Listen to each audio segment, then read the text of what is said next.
नमस्कार। डीएनएक्स धर्म कर्म में स्वागत है आपका। हिंदुस्तान की सनातन संस्कृति अनेक रहस्यों और आश्चर्यों से भरी पड़ी है। संस्कृति को खंगालने के क्रम में हमारा सामना अनेक चमत्कारों से भी हो जाता है।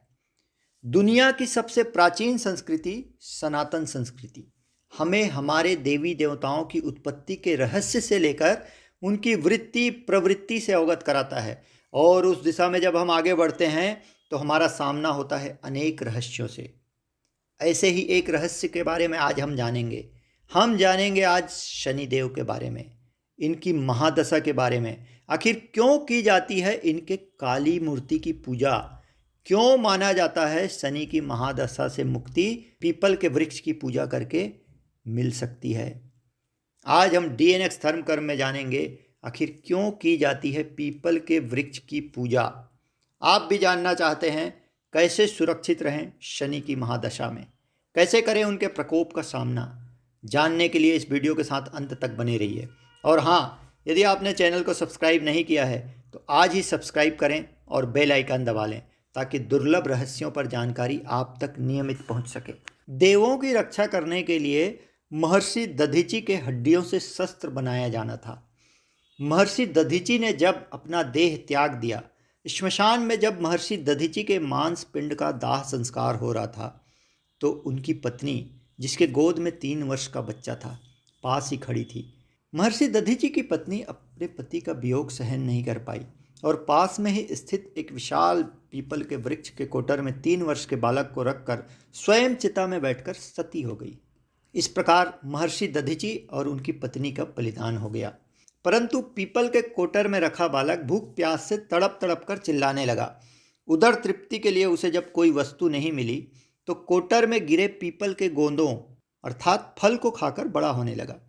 बालक पीपल के गोंदों से अपनी उदर तृप्ति करता था और धीरे धीरे बड़ा होने लगा।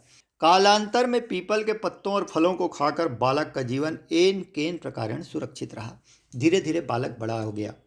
एक दिन देवर्षि नारद वहां से गुजर रहे थे। नारद ने पीपल के कोटर में बालक को देखकर उसका परिचय पूछा। नारद ने बालक से कहा कि बालक, तुम कौन हो?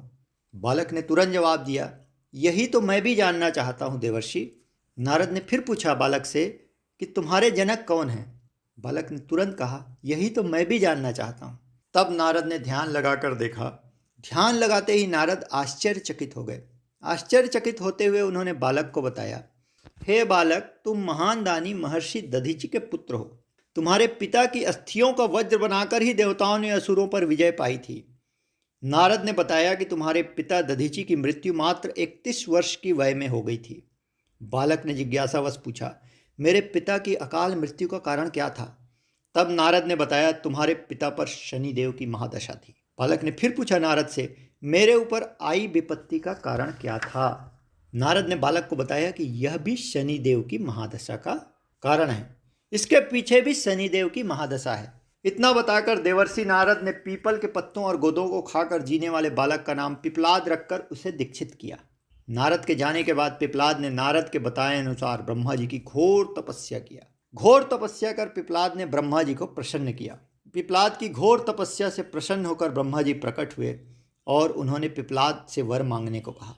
उन्होंने ब्रह्मा जी से कहा कि मैं एक दृष्टि डालूं और कोई भी वस्तु उस दृष्टि से जल जाए। ब्रह्मा जी से वर मिलने पर सर्वप्रथम पिपलाद ने शनिदेव का आवाहन उनके सम्मुख ही किया और शनिदेव को अपने समक्ष पाकर सबसे पहले दृष्टि उन्होंने शनिदेव पर डाला। शनिदेव से शरीर जलने लगे। ब्रह्मांड में कोलाहल मच गया। सूर्यपुत्र शनि की रक्षा में सारे देव विफल हो गए। त्राहि त्राहि मच गया ब्रह्मांड में। सूर्य अपनी आंखों के सामने अपने पुत्र को जलता हुआ देखकर दुखी हो गए। वे ब्रह्मा जी से अपने पुत्र को बचाने का विनती करने लगे।